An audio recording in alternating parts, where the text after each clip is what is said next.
E eu creio que por intermédio dessa palavra haverá um posicionamento ou um alinhamento, ou será apenas mais uma chave para que a gente continue. Viver, irmãos, não é fácil. Viver é uma aventura.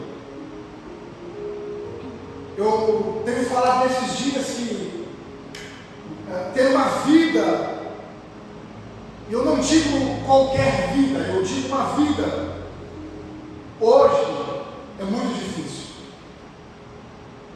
É uma decisão, porque a nossa vida ela é feita de altos e baixos, dias bons, dias ruins, dias favoráveis, dias contrários. A nossa vida ela tem dias que a gente acorda feliz, tem dias que a gente acorda angustiado, ou tem dias que a gente acorda muito feliz e a alegria dura muito pouco, é questão de tempo, gera uma angústia. E quando gera uma angústia, e você sabe, e a gente sabe o motivo da angústia, até não é muito difícil de se posicionar, ou de resolver, ou de tentar resolver. Eu creio que uma das coisas mais difíceis é quando você acorda com um sentimento de tristeza e não sabe o motivo dele. É quando a gente acorda com um sentimento de derrota e a gente não sabe por onde começar. É quando a gente acorda com vontade de não ter acordado. É quando a gente levanta com vontade de nem ter levantado, nem ter saído da cama. E isso não está relacionado ao estado que está no nosso rosto. Isso é um reflexo daquilo que está no nosso coração. Porque talvez o nosso sorriso está lá em cima, mas há uma tristeza dentro do nosso coração e a gente nem sabe talvez o motivo dela. E até que a gente entenda que todas as coisas cooperam para o bem daqueles que amam a Deus, a gente sofre bastante, irmãos. A gente sofre muito. Porque a gente procura resposta, não tem resposta. A gente tem 1 milhão de perguntas. A gente tem dezenas e dezenas de pontos de interrogação. A gente tem vontades, e a nossa vontade parece que não é a vontade de Deus, e na maioria das vezes não é. E a gente ora para que o Senhor reverta todas as situações, e parece que o tempo prolonga-se um pouco mais, porque não está na base do nosso controle. São coisas que estão sob o controle de Deus. E quando todas as coisas cooperam para o bem daqueles que amam a Deus e que amam segundo a sua vontade e não segundo a vontade do seu coração, até amadurecer para entender que essas coisas que para nós são ruins é o que está nos fortalecendo, é o que está nos amadurecendo, é o que está estruturando o nosso coração, é o que está movendo o nosso coração para um propósito, que é um propósito muito maior. E deixa eu abrir um parênteses aqui e dizer para você, irmãos, talvez o seu coração está cheio de propósito. Você acorda cedo, você faz muitos planos.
quando na verdade é só um lugar de refúgio.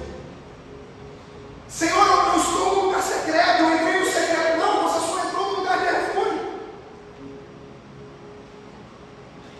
O secreto, por mais que você está diante de Baal, por mais que você está diante de Azera, por mais que você está diante de ameaça, o secreto, irmãos, é um lugar de descanso. E talvez seja isso que nós precisamos para essa noite. Eu quero profetizar. Antes de entrar naquilo que o Senhor falou, eu libero uma palavra profética, irmãos. Independente do estado, do espírito que você entrou aqui nessa noite, há um lugar de descanso no Senhor para você. Creio, Pai. Aleluia. Deus mandou Elias ir para a caverna, sim ou não? Não. Como ele não mandou você fazer o que você está fazendo esses dias? Por isso que há um desespero, porque a gente, quando não tem maturidade, discernimento, a gente ouve qualquer voz e pensa que é a voz de Deus. Imagine Jesus no pináculo.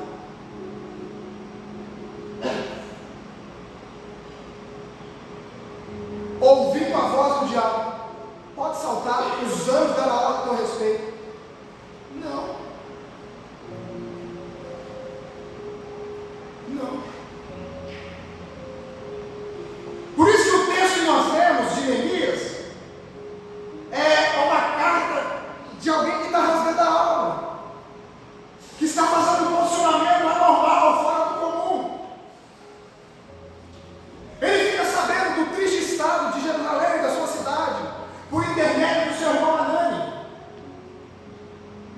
Ele está em Suzã, a fortaleza, sobre o governo de Artaxerxes. Ele era o copeiro do rei, um homem que experimentava o vinho. Ele está no melhor lugar que um ser humano poderia estar. Ele está no melhor palácio que um homem queria estar. Ele está dormindo no melhor lugar que um homem queria dormir. Ele está comendo a melhor comida que qualquer ser humano queria comer.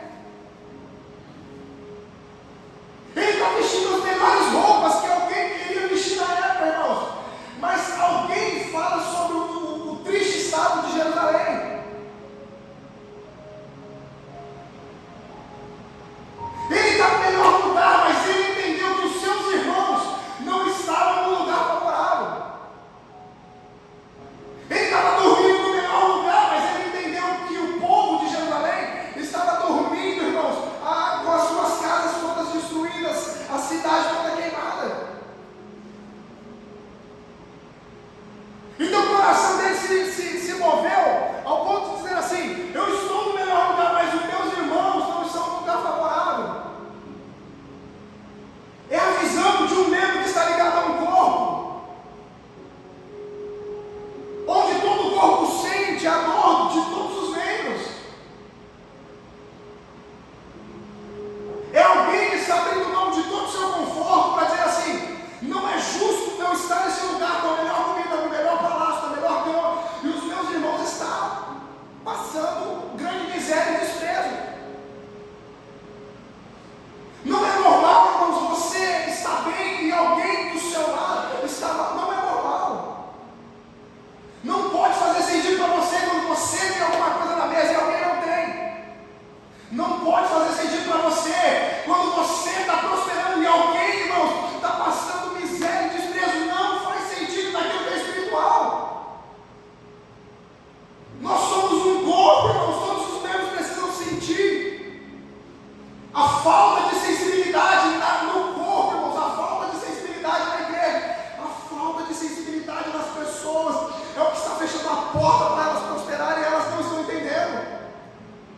Porque elas estão dizendo: eu estou prosperando, eu tenho casa, eu tenho dinheiro, eu tenho uma geladeira farta que os meus filhos têm. Eu estou te perguntando: alguém do seu lado não tem?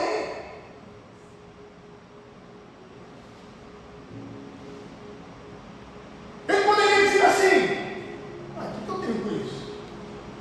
Como às vezes vocês falam isso. E eu vou me incluir aqui também, eu não sou melhor do que ninguém. Às vezes nós fizemos isso.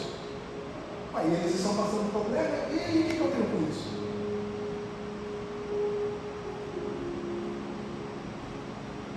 Eu estou no melhor lugar. Eu estou do lado do rei. Eu estou no palácio em Suzano. O que eu tenho a ver com os meus irmãos que estão em Jerusalém, que as portas estão queimadas? O que eu tenho a ver com eles?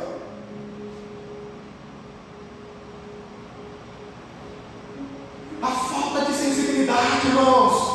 Na verdade, a gente fala de sensibilidade, nós não espiritualizamos, e eu quero espiritualizar essa noite e dizer para você: toda a falta de sensibilidade é a falta do Espírito Santo, irmãos. Quando faltou uma sensibilidade, perceba-se que o Espírito Santo começou a distanciar-se. Quando há uma visão, quando eu penso só em mim, irmãos, há um mover espiritual totalmente oposto àquilo que Deus falou comigo.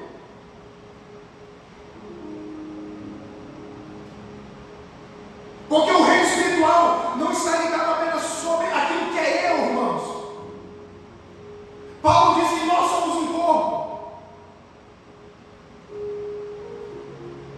E se o membro do corpo padece, todo o corpo vai padecer.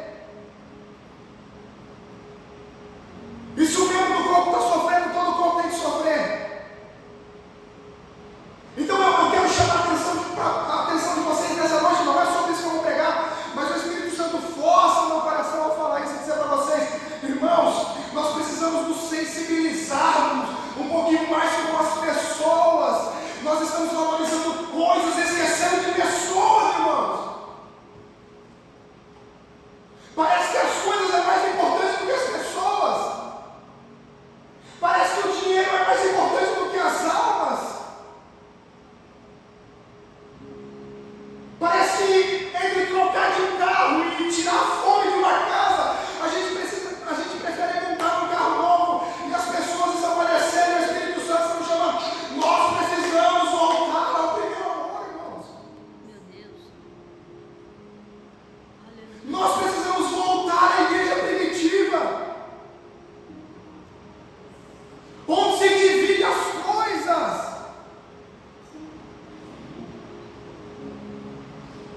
E é sobre isso que eu quero repreender sobre essa casa nessa noite, irmãos. Em nome de Jesus Cristo, que não haja sobre nós dissensões, divisões e egoísmo, irmãos.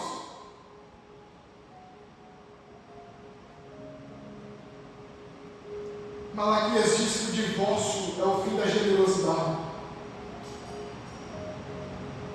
A Bíblia diz que o povo que mais divorciou no Antigo Testamento foi o povo que mais deixou de honrar a Deus, que mais deixou de sustentar o pobre, a viúva, o necessitado.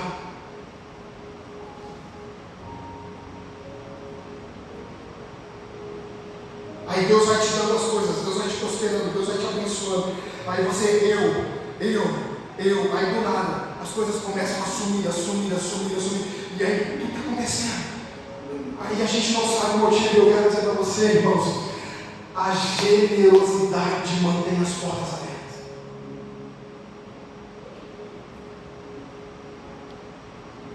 Não é problema nenhum dele. Ele estava no melhor lugar, na melhor casa, no melhor palácio, com a melhor roupa.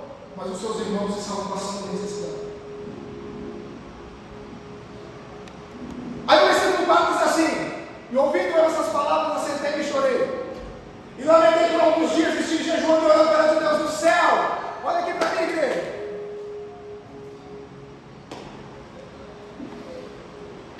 Não é só se sensibilizar, precisa ter um posicionamento, irmãos. Ele diz assim: que sucedeu que ouvindo eu essas palavras, ele ouve o triste estado de Jerusalém. Quando ele ouve que Jerusalém foi invadido, que está tudo destruído, ele diz assim: e ouvindo eu essas palavras, assentei e chorei e lamentei por alguns dias.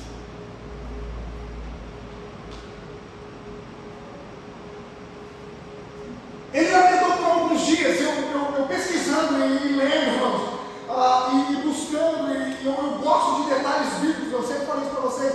Eu não consegui fazer a conta de dias que ele lamentou. Eu não consegui. Eu consegui fazer a conta do capítulo 1 para o capítulo 2. Mês de Quisleu e mês de Nisan, são 4 meses. Mas o tempo que ele lamentou, a quantidade de dias que ele lamentou,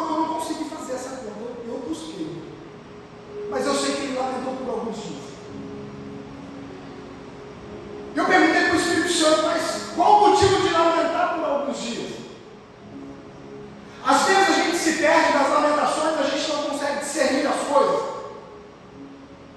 Ele está lamentando um dia.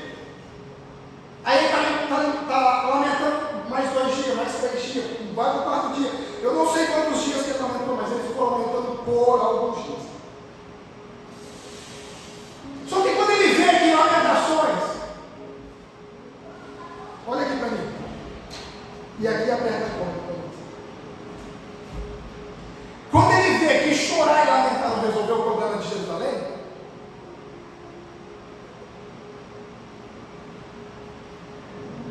eu não sei quantos dias que ele lamentou.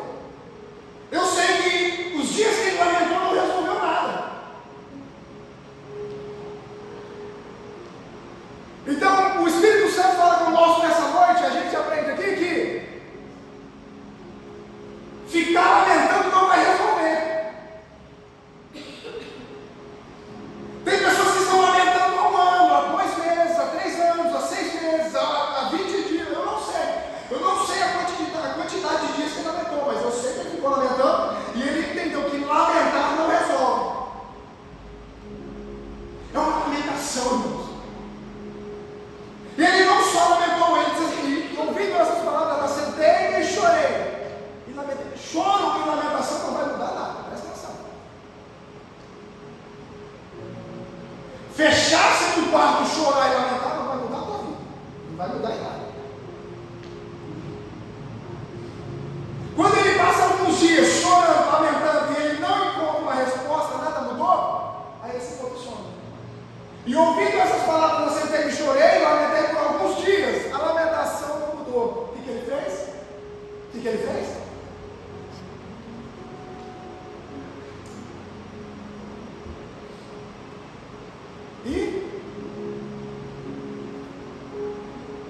Porque quando a lamentação não muda, o jejum e a oração mudam, irmãos. Aleluia. Quando o choro não muda, a oração e o jejum mudam. Nós, como igreja do Senhor, perdemos a noção do poder do que é a oração e o jejum. E eu quero dizer para vocês que convocá-los como igreja do Senhor, irmãos, está na hora de deixar a lamentação, gente. Está na hora de parar de murmurar. Está na hora de parar de ficar batendo na mesma tecla sempre, sempre, sempre. Eu quero dizer para você, o que vai mudar é oração e jejum, oração e jejum. Pastor, estou lamentando, vai morrer lamentando.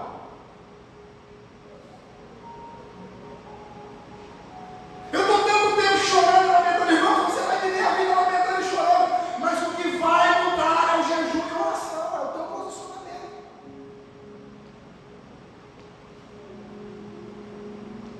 E deixa eu ser profético aqui nessa noite e dizer para você, essa semana foi uma semana de lamentação. Lamentação porque algumas coisas estão indo embora e você está sem controle. Algumas coisas começaram a escapar pelos seus dedos e vão continuar escapando, irmãos. Algumas coisas estão saindo fora do seu controle para que você aprenda que não é do seu jeito, tem que ser do jeito de Deus, gente. Mas que independente dessas coisas, está tudo sob o controle dele. Está tudo sob o controle dele.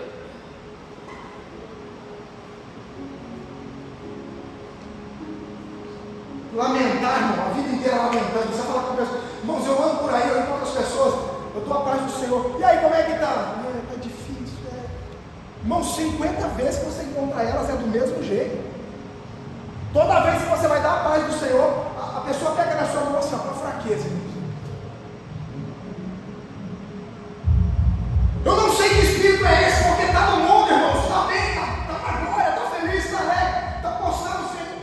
Vem para a igreja, vira uma tristeza, irmãos. Que isso?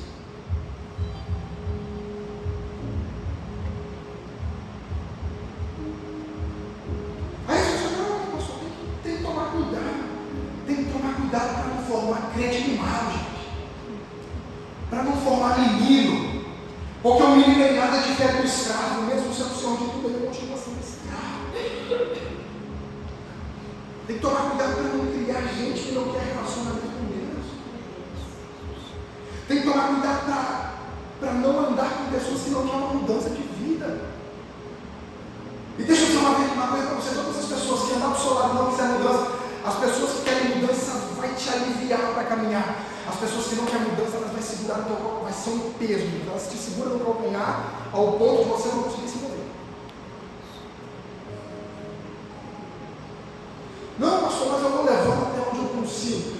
Ou ela vai te parar até onde ela consegue. Vou parar.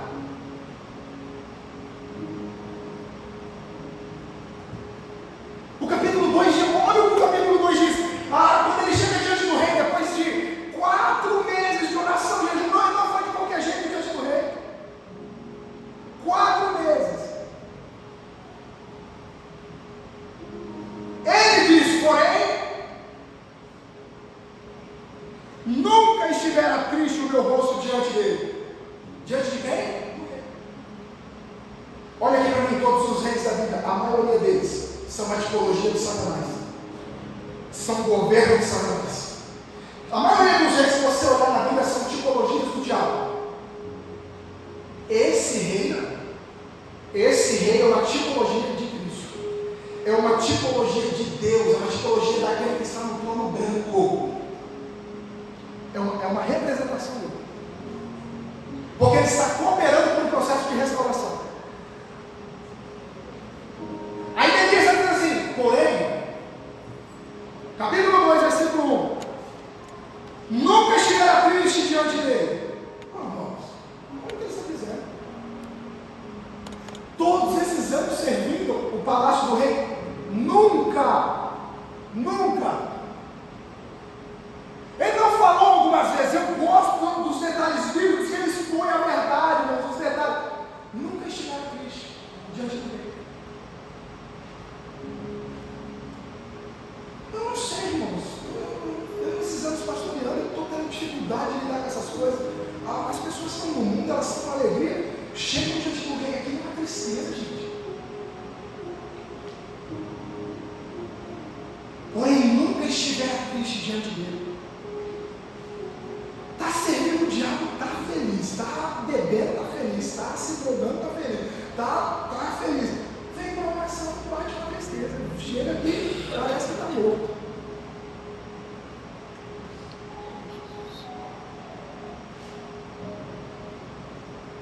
A gente não tem a mesma energia que a gente tinha lá fora para servir aqui dentro.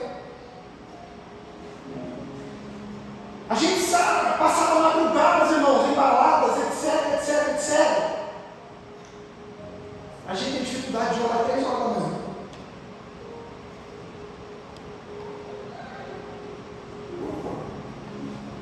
Tem dificuldade.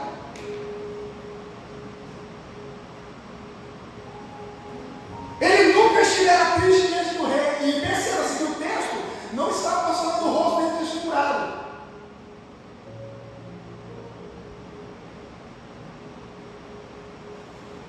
Embora o rei vê o coração, o rosto dele um pouco abatido, ele estava tentando se segurar, mas o rei enxerga lá dentro.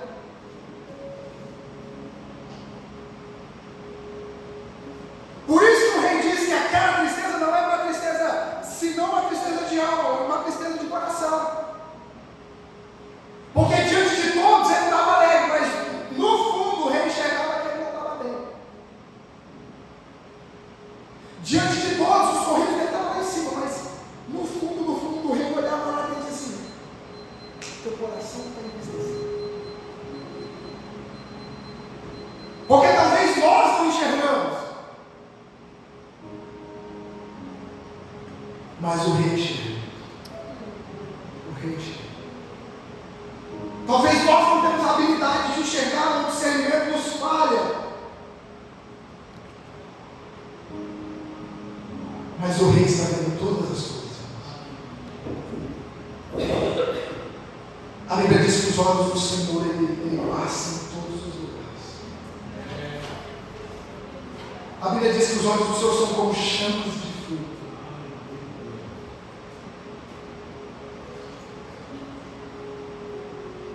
E eu quero profetizar nessa noite. Por mais sem fé que você esteja aqui hoje, por mais sem esperança que você esteja aqui hoje, você não percebeu, mas os olhos do Senhor estão sobre você. Aleluia. A gente não tem a visão para conseguir enxergar, mas eu quero dizer para você, os olhos do Senhor estão sobre alguém aqui nessa noite. Glória a Deus.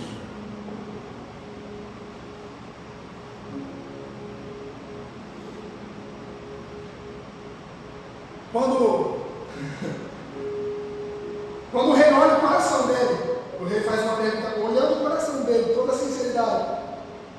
O rei fala assim para ele: me pede uma coisa agora. O rei disse o quê? Pede uma coisa o quê? Agora. Me pede uma coisa o quê? Agora. Toda a igreja, me pede uma coisa o quê? Agora. Mais uma vez para você guardar no seu coração. Me pede uma coisa o quê? Agora. Eu não posso dizer que é para todos, irmãos, porque eu não sou livre. Mas eu quero ser profético nessa noite, irmãos. Curva a sua cabeça comigo, isso é profético. Não posso dizer que é para todos porque eu não sou leviano. Mas o Espírito Santo de Deus está dizendo assim para você: me pede uma coisa, mas tem que ser agora. Tem que ser agora.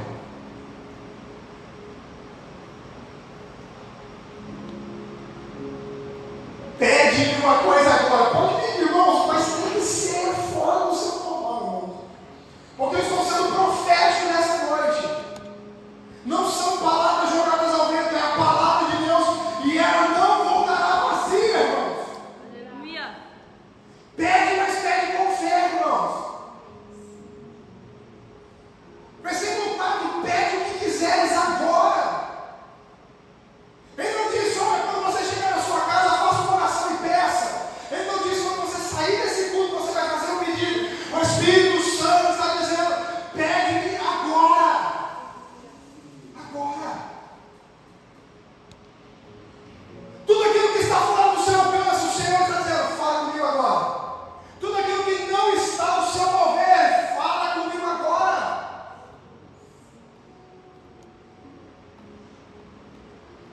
É a palavra do Senhor que está dizendo, irmãos.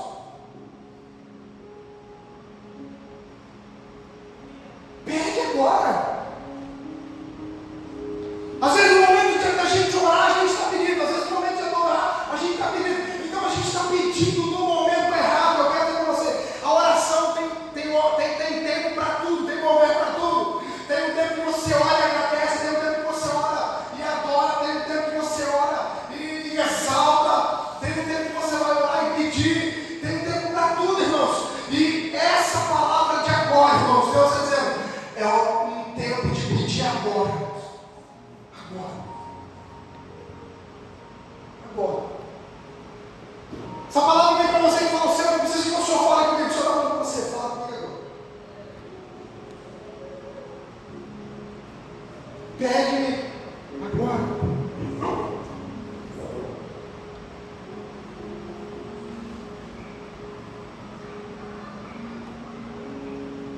Ora, irmão, sobre o seu coração, eu vou ministrar. Eu sinto uma graça nessa palavra agora. Aleluia. Eu sinto um peso de um temor sobre essa palavra agora. O Senhor está dizendo: o que você quer pedir, pede agora. O que você precisa falar, fale agora. Fale agora. Fale agora.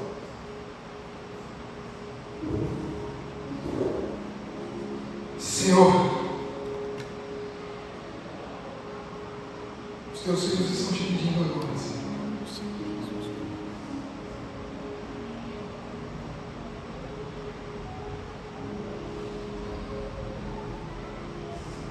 Sim, Espírito Santo.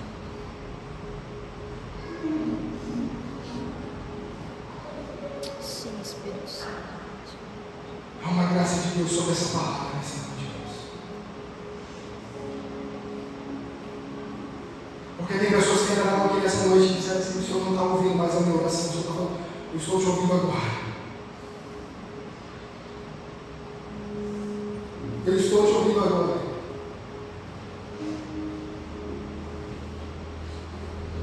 Sinta a presença de Deus sobre nós agora, irmãos. Sinta a graça de Deus sobre nós agora. Sinta a palavra do Senhor penetrando na divisão da alma e do Espírito agora.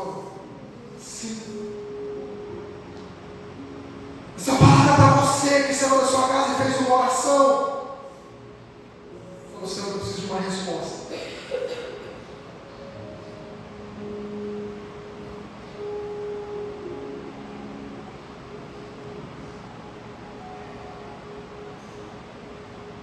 Ele vai fazer um pedido ao rei. E perceba-se que o pedido dele ao rei não é sobre ele. Isso para mim é a coisa mais fantástica. O pedido dele para o rei é sobre alguém. É sobre alguém que está passando um momento mais difícil que ele. Não é errado falar sobre você, irmãos. Mas talvez está faltando você pedir por alguém. Quando ele pede para o rei que ele precisava edificar essa casa, a primeira coisa que o rei fala para ele, o rei faz uma pergunta para ele, dizendo assim: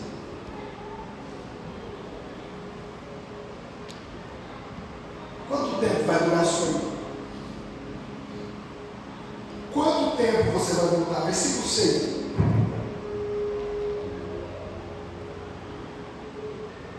E o texto diz que aprova o Senhor enviar por um certo.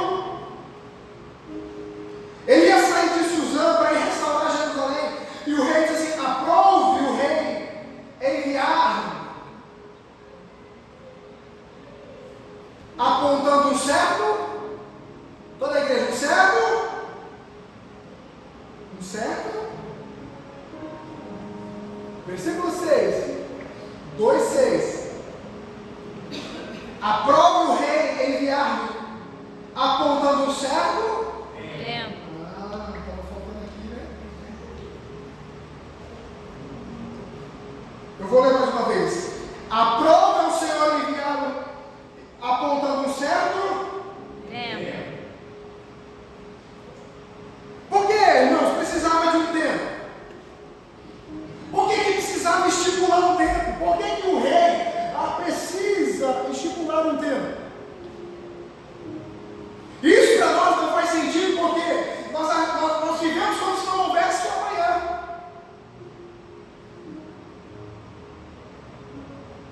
Mas o rei está enviando Neemias apontando um certo tempo. Para nós não faz sentido, porque a gente vive de qualquer jeito. E para nós a gente vive como se tivesse 1000 anos. Mas o rei está apontando um certo tempo. Por que o rei está apontando um certo tempo? Porque Neemias não tem a vida toda para fazer essa restauração. Neemias não tem a vida toda, irmãos, para entrar no processo de restauração. Ele aponta um certo tempo. Neemias sabe que ele não tem uma vida eterna, irmãos, sobre aquele lugar, irmãos. Por isso que o rei aponta um certo tempo, porque dias menos dias a sua passagem vai terminar. O rei estava apontando um certo tempo, igreja.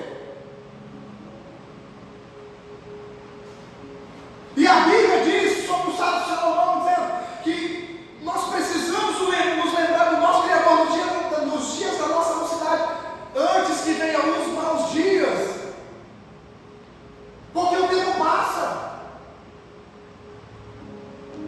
O rei está nos enviando e apontando um tempo, irmãos. O rei nos enviou e apontou um certo tempo, irmãos. Quanto tempo mais você tem? O rei enviou e apontou um tempo, dizendo assim: eu estou te enviando, mas vou apontar um tempo. Nós não temos o tempo todo, igreja. Por isso que nós precisamos correr e fazer para Deus o que nós precisamos fazer.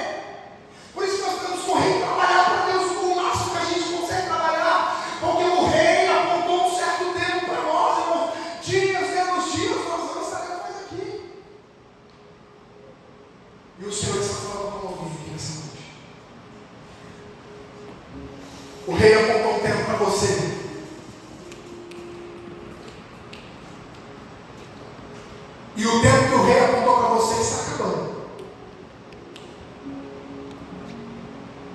O tempo que o rei apontou para você, você já perdeu muito tempo daquilo que o rei deu para você. O tempo que o rei deu para você, para trabalhar, para se mover, para fluir, você decidiu usar esse tempo para você. Deixa eu dizer uma coisa para você, crente não tem ano sabático. Esse tempo eu vou usar para mim. Não. Todo o nosso tempo, todo o nosso ano de vida, toda a nossa história, toda a nossa vida, todo o nosso mundo, todo o nosso mundo tem que ser para a glória do Senhor. E o rei apontou um certo tempo para alguém aqui.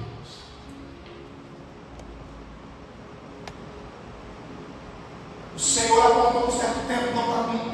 E esse tempo está esgotando, irmãos. É como se Deus virasse. Como é que chama aquele? Me ajuda aí.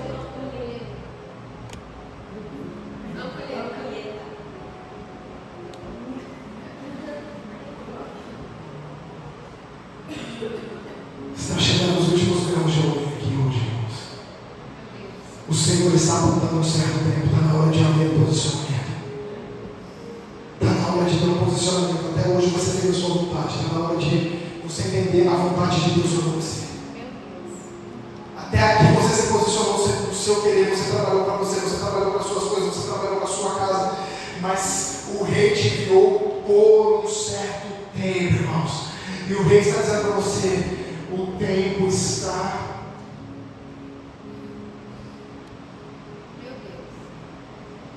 E eu vejo o coração de alguém assim, ó.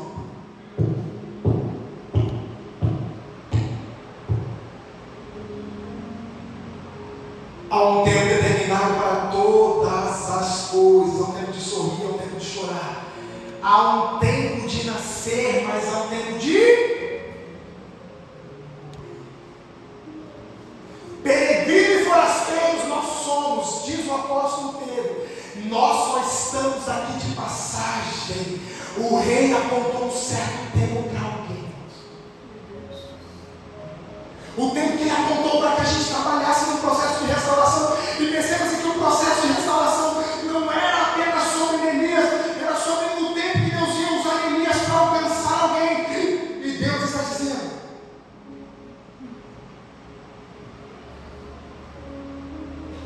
alguém não está sendo restaurado, alguém não está sendo alcançado, porque o tempo que foi apontado para você, você está usando do jeito que você quer.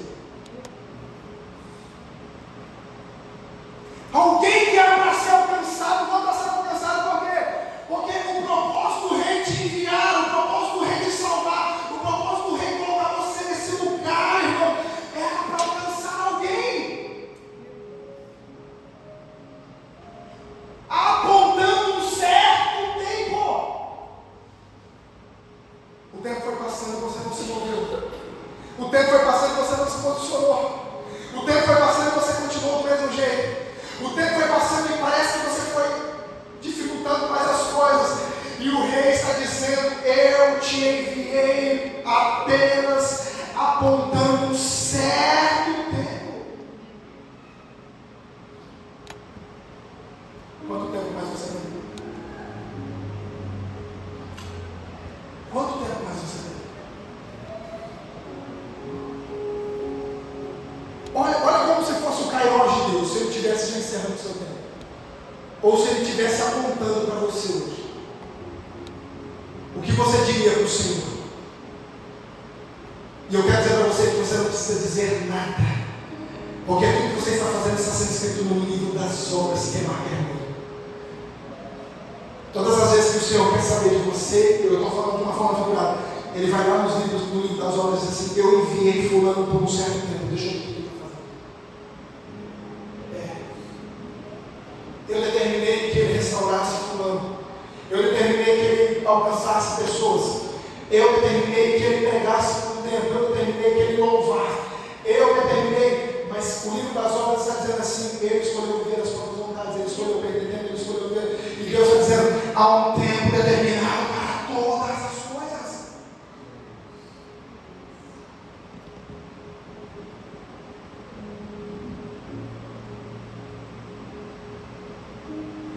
Três livros apenas serão abertos no grande julgamento do trono branco.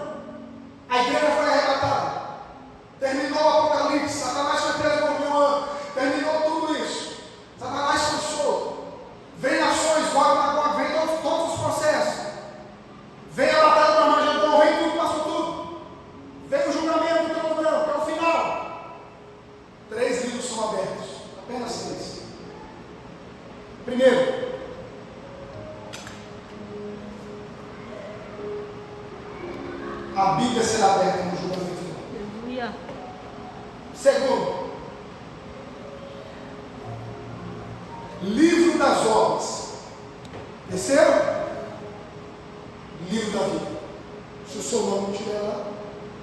das obras com certeza está. Quer boa ou quer má. Mas deixa eu dizer uma coisa para vocês, igreja, em nome de Jesus Cristo. Eu estou falando isso nesses 8 anos, nesses 10 anos de igreja, entre 7 e 8 anos que eu estou falando sobre isso. Deus apontou um certo tempo para você e não é apenas sobre você, é sobre alguém. Alguém não está sendo salvo porque alguém não está posicionado.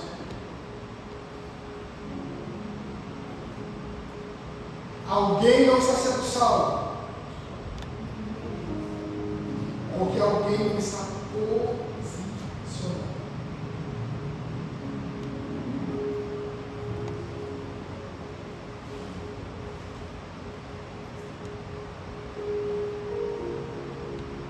Mas deixa eu aproveitar esse texto aqui e dizer para você, em nome de Jesus,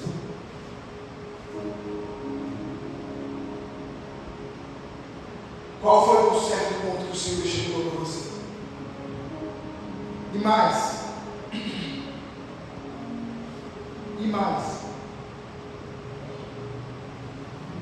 olha a oração que ele faz, e a oração dele quebra todas as nossas desculpas. Capítulo 1, versículo 11, é o final da oração dele.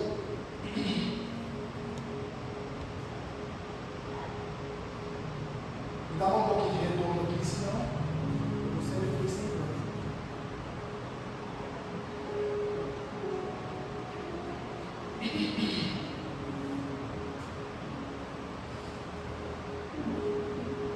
Eu vou encerrar aqui.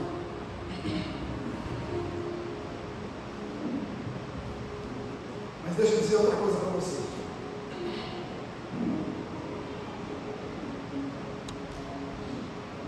Ainda tem mais um tempo para você recomeçar. Ainda tem mais uns grãozinhos de areia para você se posicionar.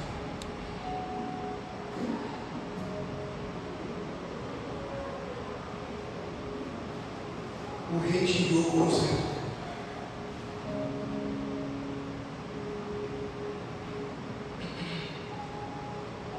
Capítulo 1, versículo 11, eu encerro aqui.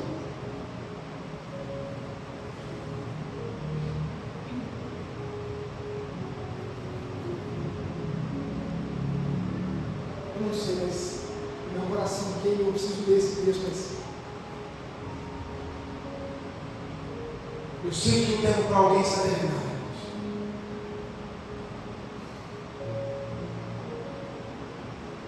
Eu sinto como se o tempo para algumas pessoas estivesse encerrado. E eu não estou dizendo de morte, eu estou dizendo o tempo de posicionamento que vai te tirar de todas as promessas que Deus fez.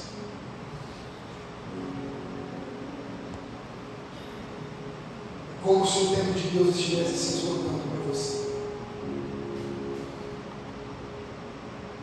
Por isso que nós não sabemos quanto tempo temos, então a gente aproveita o máximo do nosso tempo. Eu sei que o rei me enviou apenas por um certo.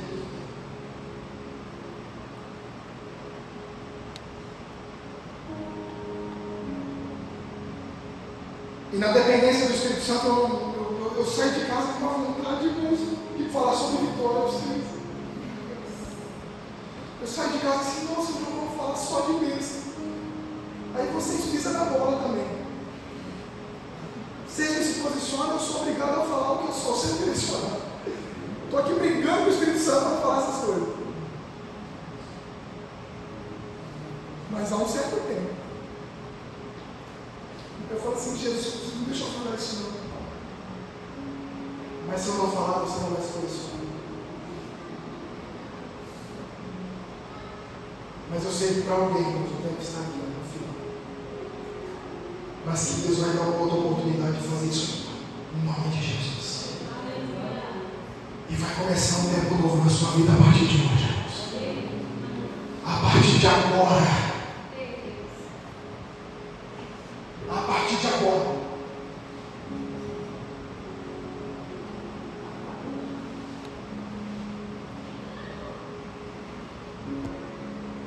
com um tempo determinado para todas as coisas.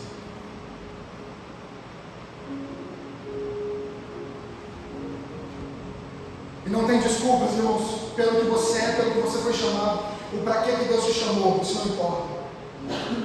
E não importa naquilo que você é especialista, normalmente Ele vai te usar aonde Ele quer usar. Porque quanto mais especialista numa área, você acha que o Senhor vai me usar aqui, Ele vai te usar de outro jeito. Neemias faz uma oração ao Senhor e ele diz assim: ah, Senhor, estejam mais atentos os teus ouvidos à oração do teu servo e à oração dos teus servos que desejam temer o teu nome, e faz prosperar hoje o teu servo e dá-lhe graça perante este homem.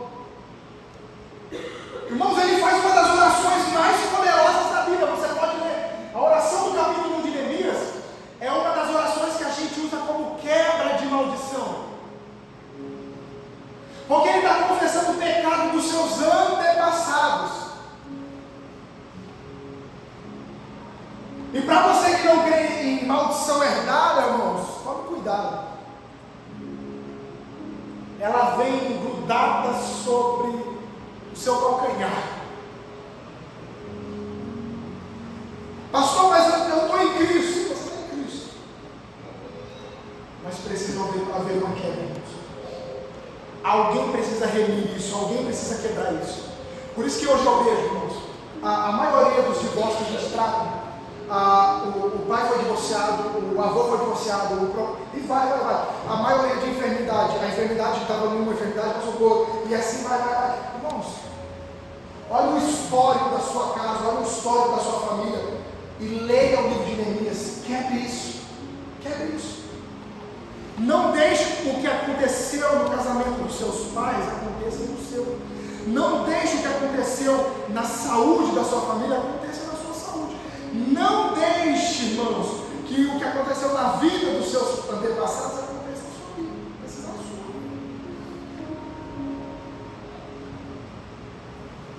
Então ele faz uma das orações mais poderosas, irmão Saulo, só que ele termina assim. Ele faz uma oração dessa. Ele mexe com toda a ação de principado, potestade, hostes, demônio. Ele quebra tudo com essa oração que ele faz. Todo o laço do passarinheiro foi quebrado. A unção, por intermédio dessa oração, despedaçou todo o jugo. A oração é poderosa. Aí ele termina a oração dizendo assim, irmão. Então era eu o quê? Então era eu o quê? Irmãos do céu. Ele faz uma oração sobrenatural e termina uma oração dizendo assim: não era copeiro do rei?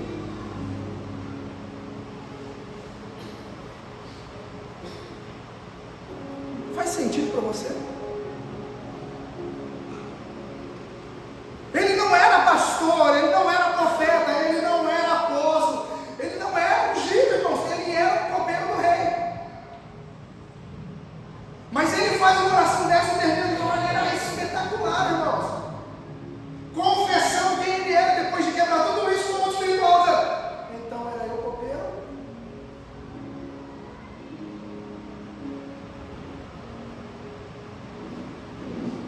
Ele entendeu que mesmo como copeiro ele podia mover o sobrenatural no mundo espiritual. Aí a gente acha mais só os pastores, só os ungidos, só os obreiros.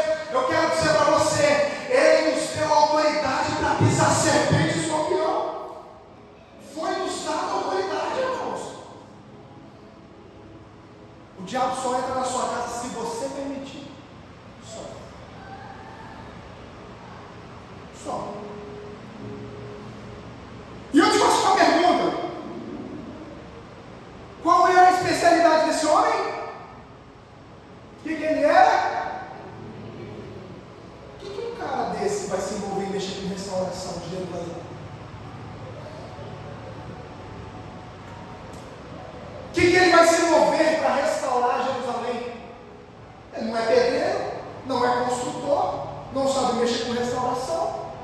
Ele é um copeiro. Ele entendeu, irmãos, você é um especialista. Ele poderia se posicionar para Deus usá-lo naquela área.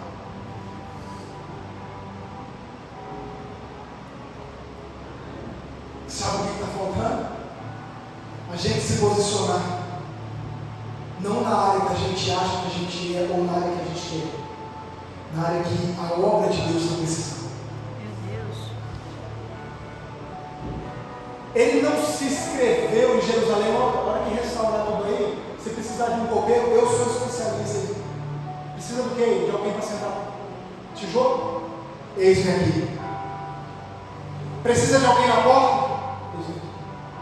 Precisa de alguém na intercessão? Precisa de alguém na oração? Precisa de alguém para abrir os cultos? Precisa de alguém para o louvor? Precisa de alguém para quê, Senhor? Eis-me aqui, irmãos. Deus está procurando alguém que se disponibilize, irmãos, a fazer aquilo que a obra está precisando, irmãos. Só vou trabalhar naquilo que eu quero. Na igreja eu só vou fazer o que eu quero. Na igreja a gente vai fazer o que Deus quer que a gente faça. É, Senhor.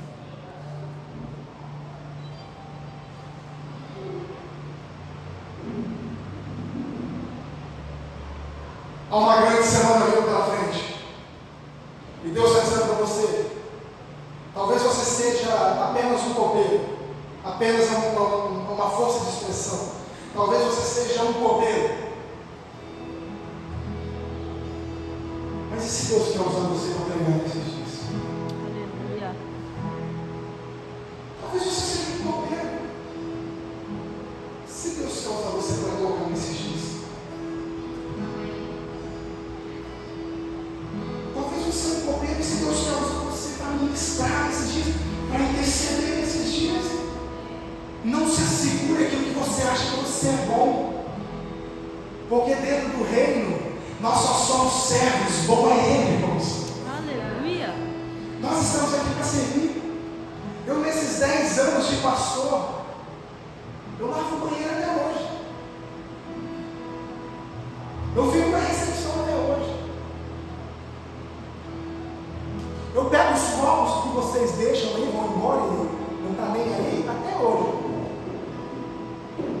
Sabe os copos que vocês bebem?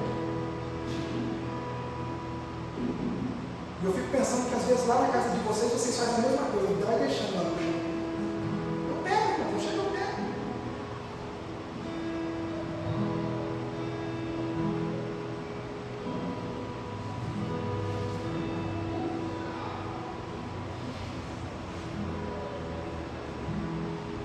Chiclete.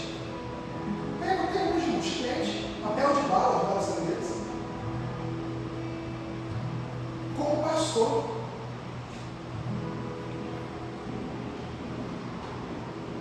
Tem gente que já tirou o chiclete. Meu Deus.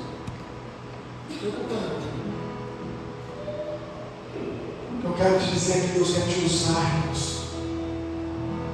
Talvez em uma área que você nunca nem se moveu. E Ele vai te usar nessa área exatamente para você entender que não é sobre você, é sobre Ele. Não é sobre o teu conhecimento, é sobre a graça dele que vai vir sobre você.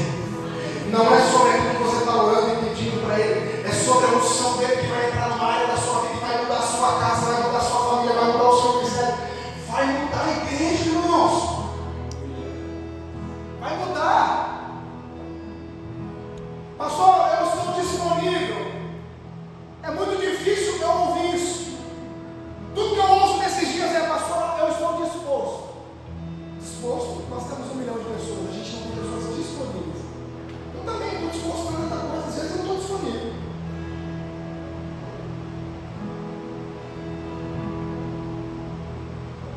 Hoje eu vou pregar, né? Vou falar, vou ter que falar que essa noite foi difícil para comunicar. Hoje foi uma guerra espiritual. Mas eu quero dizer para você, irmãos,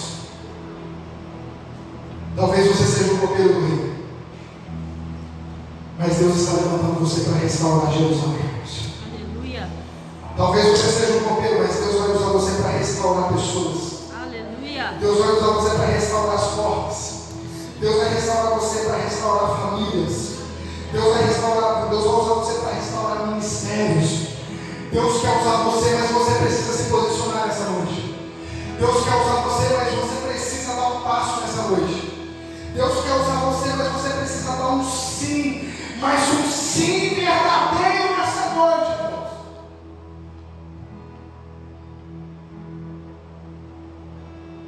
Quero fazer uma oração com vocês.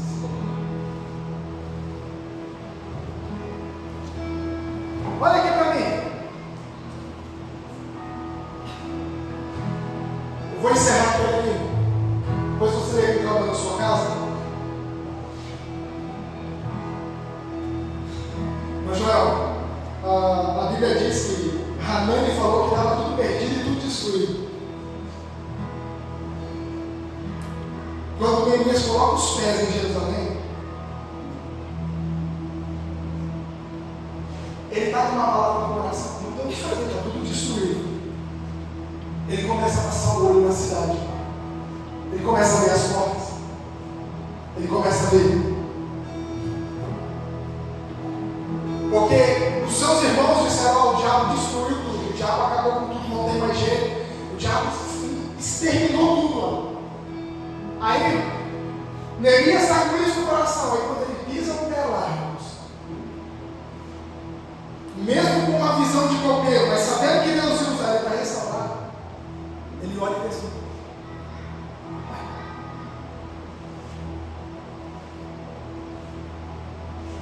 porque na visão dele, pelo que ele ouviu, e é muito perigoso que a gente ouve, na visão dele, pelo que ele ouviu, ele achou que ele ia ter que chegar lá e destruir tudo e começar do zero. Ia ter que acabar com tudo e começar do zero. Quando ele chegou lá, ele entendeu. A Bíblia diz que ele viu que tinha jeito de ser destruído e começar do zero. Ele liberou uma palavra dizendo assim: mas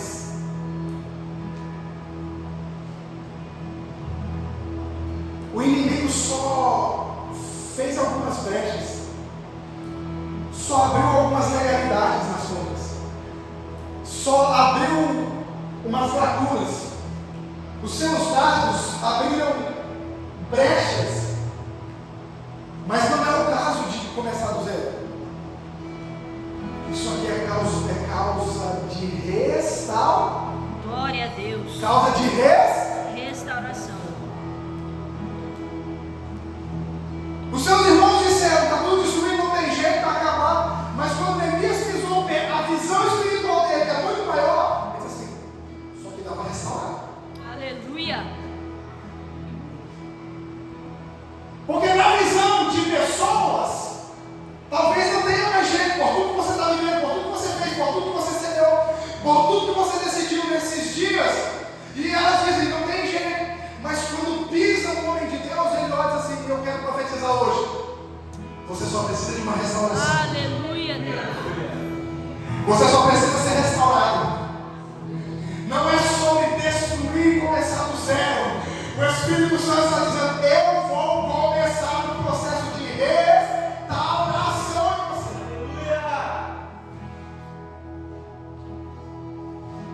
Ele viu umas brechas, ele viu umas lacunas, ele viu umas portas queimadas. Mas eu quero dizer para você: ele viu o momentâneo, mas o que os olhos de Deus estavam vendo não era sobre aquele presente momento, era sobre o futuro. As portas de Jerusalém, a glória da segunda casa seria muito maior do que a da primeira. Não era um caso de recomeçar, irmãos. Nós vamos restaurar isso aí. Eu quero ser profeta aqui nessa noite e dizer para você: o Espírito Santo vai começar um processo de restauração em você. O Espírito Santo vai começar um processo de restauração do seu marido. O Espírito Santo está começando um processo de restauração da sua esposa.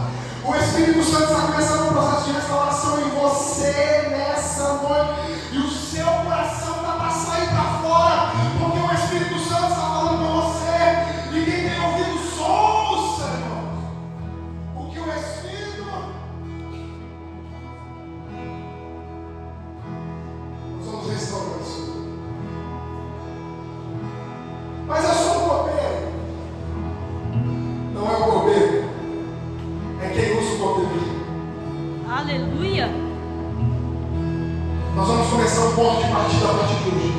Ó, presta atenção. Ó, isso aqui hoje, a partir de hoje, isso é profético.